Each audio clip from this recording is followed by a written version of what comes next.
Hey guys, it's Andy, and today I want to talk about the Highguard controversy. Not to dunk on the game and not to defend it blindly, but to look at how this whole situation happened before launch and why things got so messy after release. Because I love games and I don't want to root for games to fail. And honestly, I think Highguard had the chip stacked against it from the start. And if we're not careful, situations like this can actually hurt the entire games industry. Let's start before Highguard even launched, because a lot of controversy didn't come from the game itself, but from how it was introduced. Highguard was shown at the very end of the Game Awards show, which is usually reserved for massive reveals. That placement alone created unrealistic expectations. When you put a game there, people assume it's going to be genre defining, triple A level, or something completely revolutionary. But Highguard was never really positioned clearly as what kind of game it actually was. We were told it was a raid shooter, but at the time, we didn't even know what that meant. Another major issue that Highguard faced was communication. From what players saw, there were only a handful of days, basically 3 days, between meaningful information and release. So they had the Game Awards, and then they go radio silent until 3 days before release. And that's just not enough time to explain mechanics, pacing, who the game is for, what the game is. So what happened? Players filled in the gaps themselves. And that's going to always be a problem for games when players are assuming what the game is and you're not marketing and telling them what it is.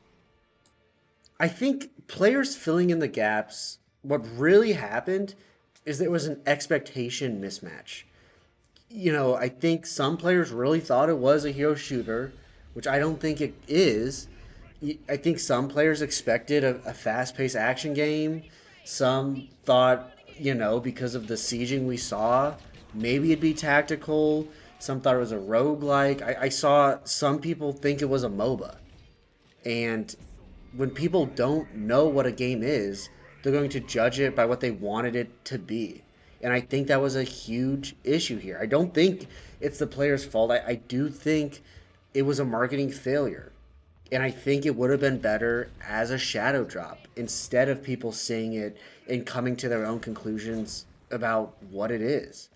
And that doesn't mean, Highguard's perfect. It doesn't mean criticism isn't valid, but it does mean the conversation started off on the wrong foot.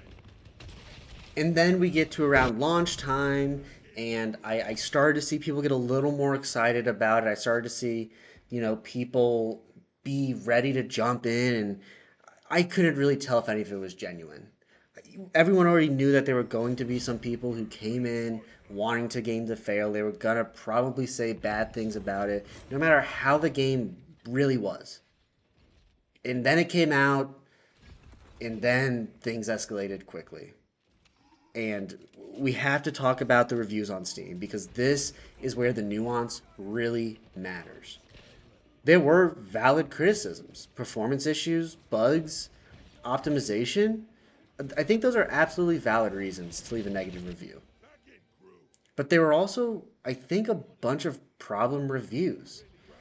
What I started seeing were reviews from people with, you know, anywhere from 10 to 20 to an hour play, calling the game horrible, lazy, or a scam. I think everyone's seen reviews where some people were joking they want to get refunded for a free to play game. And that's almost not a review as much of a reaction to it.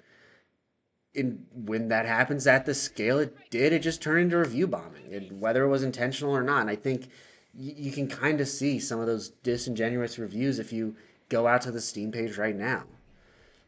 The worst part about that is the kind of feedback doesn't help developers fix the problems, and it doesn't really help the players decide if the game is actually fun for them. And I've seen a lot of people go out, and people who have given the game a lot of hours since launch have enjoyed it. And I'm not saying you should have to give the game a lot of hours to enjoy it. I've just seen the people who have really tried to learn the game have enjoyed it. And here we get to my biggest issue with Highguard and the controversy surrounding it. And I think it's an issue we don't talk about enough. And it's one of my biggest issues with the gaming world in general. And It's people wanting a game to fail, especially a new one. They come in with preconceived notions of hero shooter. I don't want another hero shooter or a risky one. Wanting it to fail is bad for the entire industry. Highguard definitely tried something different. You can't say they didn't. The whole aspect of, you know, getting your base ready, going out, looting, mining, sieging, it, it didn't play a safe game formula, in my opinion. If games like this fail because of the perception, developers learn a very clear lesson, and I'm not sure it's the right one. What they'll learn is take fewer risks, do safer designs, don't experiment, and then I think we'll end up with a lot of games like Call of Duty and Overwatch and Marvel Rivals. And it leads to a more boring industry. Now, to be clear, I'm not saying Highguard shouldn't be criticized. If you don't like the gameplay, that's valid. I think there are some things in there that's not for everybody. If the performance was bad for you, that's valid. I think games that come out in 2026 should be expected to be able to run well. But I think criticism works best when it's informed, when it's fair, and when it's specific. Highguard didn't fail because it was evil, lazy, or a scam, in my opinion. It struggled because expectations were mismanaged, communication was weak, and the launch conversation spiraled out of control. The players controlled the narrative as they should, and that narrative just wasn't good. Now, as you can probably tell, I have a pretty balanced take on Highguard so far. I absolutely think there were things to criticize, but I think there were things that were good about it that it got judged too harshly based on perception. I really want to get the point across that I love games. I want more games to succeed, especially ones that take risks. But they have to be good.